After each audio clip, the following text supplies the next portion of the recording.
আসসালামু আলাইকুম ওয়া রাহমাতুল্লাহি ওয়া বারাকাতুহু।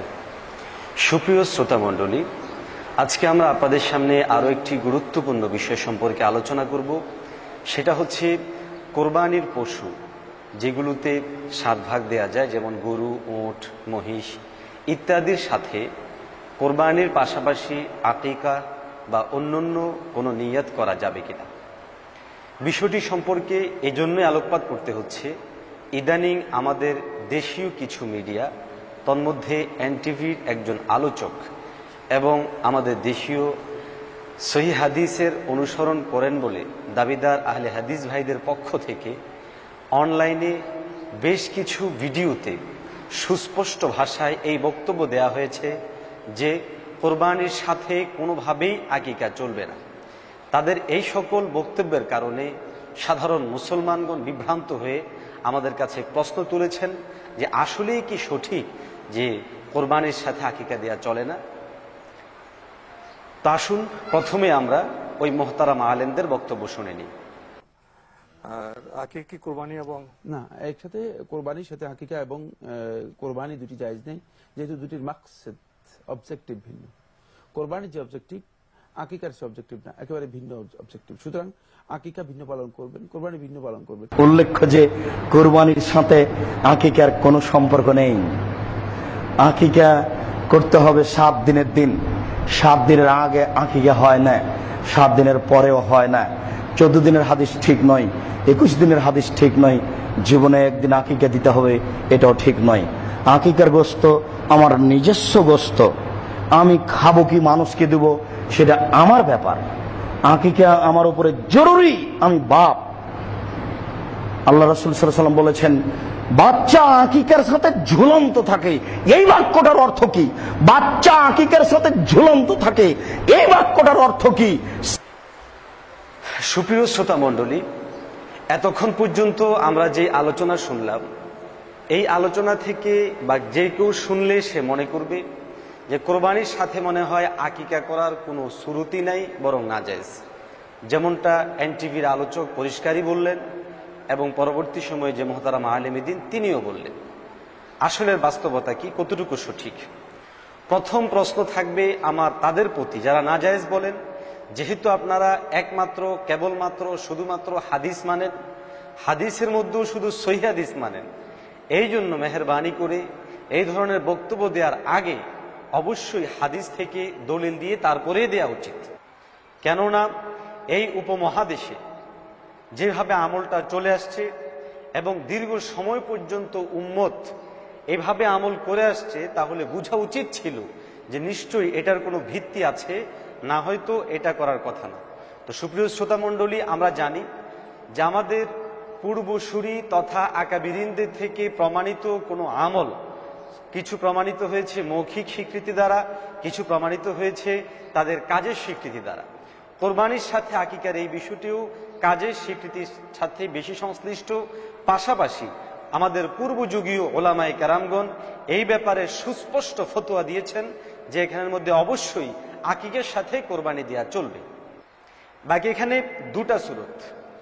1 নম্বর সুরত হচ্ছে যে একটা গরুতে 2 জন ব্যক্তি শরীক হওয়া, একজন কোরবানির নিয়তে, দ্বিতীয়জন হচ্ছেন আকিকার নিয়তে। সেই ক্ষেত্রে প্রায় সমস্ত ওলামায়ে কেরামদের ঐক্যমত হচ্ছে যে এটা বৈধ হবে, এতে কোনো দ্বিমত নেই। যেমনটা আমি আপনাদের সামনে একটি একটি করে গ্রন্থর হাওয়ালা উদ্ধৃতি তুলে ধরছি। 1 নম্বর, এই যে গ্রন্থ, এটা হচ্ছে ফতোয়ায়ে শামী ইবনে আবেদিন রহিমাহুল্লাহ লিখিত। এই গ্রন্থে 9 নম্বর খণ্ডের 540 নম্বর পৃষ্ঠায় সুস্পষ্ট বলা হয়েছে যে এটা বৈধ। এই যে গ্রন্থ, এটা হচ্ছে আল ফাতোয়া আত-তাতারখানিয়া। এই গ্রন্থের 17 নম্বর পৃষ্ঠায় 452 নম্বর পৃষ্ঠায় পরিষ্কার বক্তব্য আছে যে এটা বৈধ হবে। এটা হচ্ছে আল ফাতোয়া আল হিন্দিয়া। এই গ্রন্থের 5 নম্বর খণ্ডের 351 নম্বর পৃষ্ঠায় বলা হয়েছে যে এটা বৈধ।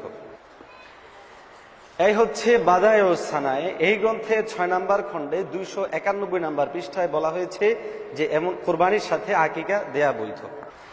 এই হচ্ছে ফতোয়ায়ে মাহমুদিয়া। এই গ্রন্থে 17 নম্বর খণ্ডে 515 নম্বর পৃষ্ঠা এসেছে যে কোরবানির সাথে আকিকা এটা দেয়াটা বৈধ হবে। এই হচ্ছে কিতাবুল ফাতাওয়া। এই গ্রন্থে 2 নম্বর খণ্ডে 120 নম্বর পৃষ্ঠা এসেছে কোরবানির সাথে আকিকা দেয়া বৈধ। এই হচ্ছে আফকে মাসাইল আর উনকা হল। এই গ্রন্থের 5 নম্বর খণ্ডে 473 নম্বর পৃষ্ঠা বলা হয়েছে কোরবানির সাথে আকিকা দেয়া বৈধ। এই হচ্ছে ফতোয়া রহিমিয়া। এই গ্রন্থের 9 এবং 10 খণ্ড একসাথে লিখিত। এটার 25 নম্বর পৃষ্ঠা এসেছে যে কোরবানি এবং আকিকা একসাথে বৈধ। এই হচ্ছে জামিউল ফাতাওয়া। এই গ্রন্থের মধ্যে 261 নম্বর পৃষ্ঠার মধ্যে পরিষ্কার বলা হয়েছে যে কোরবানি এবং আকিকা একসাথে বৈধ 8 নম্বর খণ্ডে। এই হচ্ছে মাসাইল রফত কাসিমি। এই কিতাবের 5 নম্বর খণ্ডের 74 নম্বর পৃষ্ঠা বলা হয়েছে কোরবানি এবং আকিকা একসাথে বৈধ। এই হচ্ছে আহসানুল ফাতাওয়া। এই গ্রন্থের 7 নম্বর খণ্ডে 536 নম্বর পৃষ্ঠায় অত্যন্ত পরিষ্কার ভাষায় বলা হয়েছে যে একই পশুতে কোরবানি, আকিকা, ওলিমা ইত্যাদি যা কিছু জমা হোক না কেন তেমনটা বৈধ হবে। সুপ্রিয় শ্রোতা মণ্ডলী, আমরা যে টিভি আলোচক মহতারাম ডক্টর সাইফুল্লাহ সাহেবের বক্তব্য শুনলাম, উনি নাজায়েজ বললেন, কিন্তু এখানে কোনো হাদিসের প্রমাণ তিনি উল্লেখ করতে পারেননি।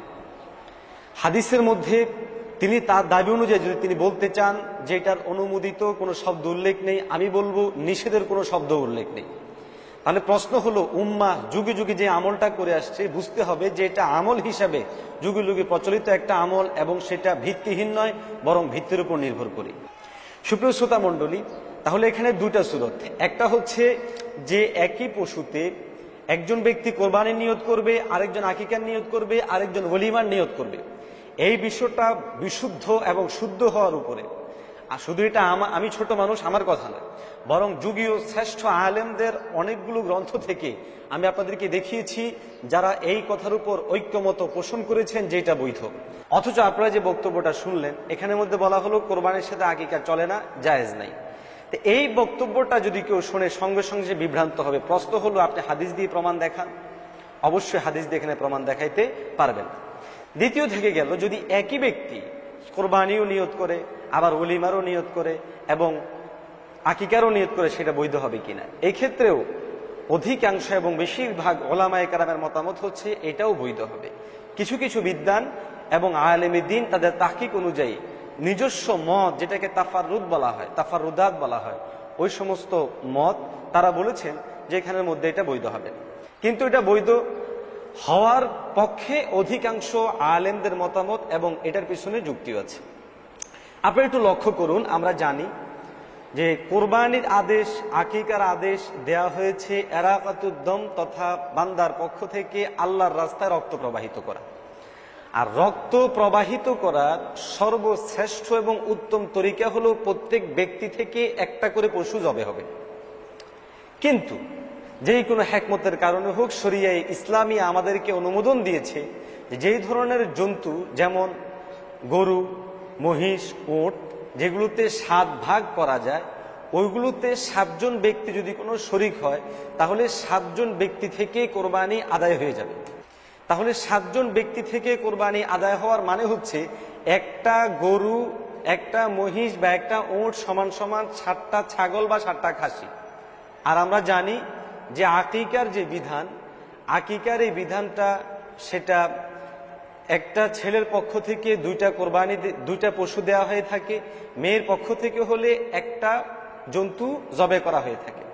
সুতরাং যেহেতু ছেলের পক্ষ থেকে হলে 2টা খাসি, মেয়ের পক্ষ থেকে হলে একটা খাসি বা একটা ছাগল, আর একটা গরুকে বা একটা মহিষকে বা একটা উটকে 7টা ছাগল বা 7টা খাসির স্থলাভিষিক্ত ধরা হচ্ছে। সুতরাং এখানে যেই পশুর মধ্যে কোরবানি দেয়া হচ্ছে, যেহেতু ওই এক ব্যক্তির পক্ষ থেকে একটা শরিকি একটা পশুর পর্যায়ে হয়ে যায়, একটা ছাগলের পর্যায়ে হয়ে যায়, সুতরাং বাকি ওই যে 6টা, সেটার মধ্যে ইচ্ছা করলে কেউ 3টা ছেলের আকিকা দিতে পারবে, অথবা ইচ্ছা করলে সে এখানের মধ্যে 6টা মেয়ের আকিকা শরিক হতে পারবে। বাকি থেকে গেল একই ব্যক্তির পক্ষ থেকে একাধিক ধরনের নিয়ত। তা আমরা দেখি শরিয়া ইসলামিয়ায় এরকম আরো বিভিন্ন জায়গায় সুরত রয়েছে। যেমনটা আমরা একটু আগেই দেখলাম যে যদি কোনো আলাদা আলাদা ব্যক্তি নিয়ত করে, একজন কোরবানি, একজন আকিকা, একজন অলিমা, তাহলে এটা বৈধ হয়, যেমনটা প্রায় আমরা 8-10টা কিতাব থেকে আপনাদেরকে দেখালাম। তাহলে প্রশ্ন হচ্ছে ওই ব্যক্তি নিয়ত করলে বৈধ হবে না কেন?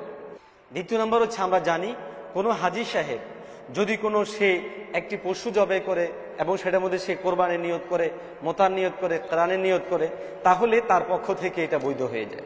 সুতরাং একই ব্যক্তির একাধিক নিয়ত, যদিও এই ব্যাপারে কিছু কিছু বিদ্বান আলাদা নিজস্ব মতামত পোষণ করেছেন, কিন্তু ফাতোয়া হচ্ছে এটার উপর যে এক্ষেত্রেও বৈধ হবে। সুতরাং সম্মানিত আলেমে দ্বীনদেরকে আমি বলবো, বিশেষ করে যারা মিডিয়ায় কাজ করছেন, আমাদের টেলিভিশন চ্যানেলগুলোতে আজকে বাংলাদেশের প্রায় প্রতিটা ঘরে এই চ্যানেলগুলো আপনাদের আলোচনা দেখে। সুতরাং আপনারা ওই সমস্ত মাসআলা যেগুলো মতবিরোধপূর্ণ, অথচ ওইগুলোর ব্যাপারে উম্মার আমল একরকম চলে আসছে, এর বাহিরে কোনো ফতোয়া দিতে হলে অবশ্যই দেশীয় ওলামায়ে কেরামের সাথে বসে সিদ্ধান্ত নিয়ে তারপরে বলুন। অন্যথায় তো উম্মা চরম পর্যায়ে বিভ্রান্তের মধ্যে পড়ছে। আমাদের ফতোয়া দেওয়ার উদ্দেশ্য তো ভাই কাউকে বিভ্রান্ত করা নয়, বরং উদ্দেশ্য হচ্ছে উম্মাকে সহজ এবং সহজতর করে তোলা। সুতরাং আমি আহ্বান জানাবো, কোনো মাসাইলের ব্যাপারে আপনাদের সংশয় সন্দিহান হলে এদেশে ইসলামের ধারক বাহক হাজার বছর থেকে যারা সেই ওলামায়ে দেওবন্দ আছেন, ওলামায়ে দ্বীনরা আছেন, তাদের সাথে বসে আপনারা অবশ্যই ব্যাপারে সিদ্ধান্ত নেবেন। আর আপনাদের বক্তব্যগুলো যেহেতু সহি হাদিসের অনুযায়ী হওয়া উচিত, এই জন্য কোনো বক্তব্য দিলে সেরকম দলিল সেবিয়ে দিবেন। সর্বশেষ আমি আমার সমস্ত শ্রোতাদের উদ্দেশ্যে বলবো, কোরবানির সাথে আকিকা এটা বৈধ, এটাই ওলামায়ে কেরামের সর্বসম্মত মতামত। একই ব্যক্তির একাধিক নিয়ত হলে সেই ক্ষেত্রেও বেশিরভাগ এবং গ্রহণযোগ্য মতামত হচ্ছে এটাও বৈধ হওয়ার উপর। সুতরাং আমরা কোনো সংশয় সন্দেহ না করে আমল যেভাবে করছিলাম সেভাবেই করব। আল্লাহ তাবারক ওয়া তাআলা আমাদেরকে আমল করার তৌফিক দান করুক। ওয়া আখিরু দাওয়ানা আনিল হামদুলিল্লাহি রাব্বিল আলামিন।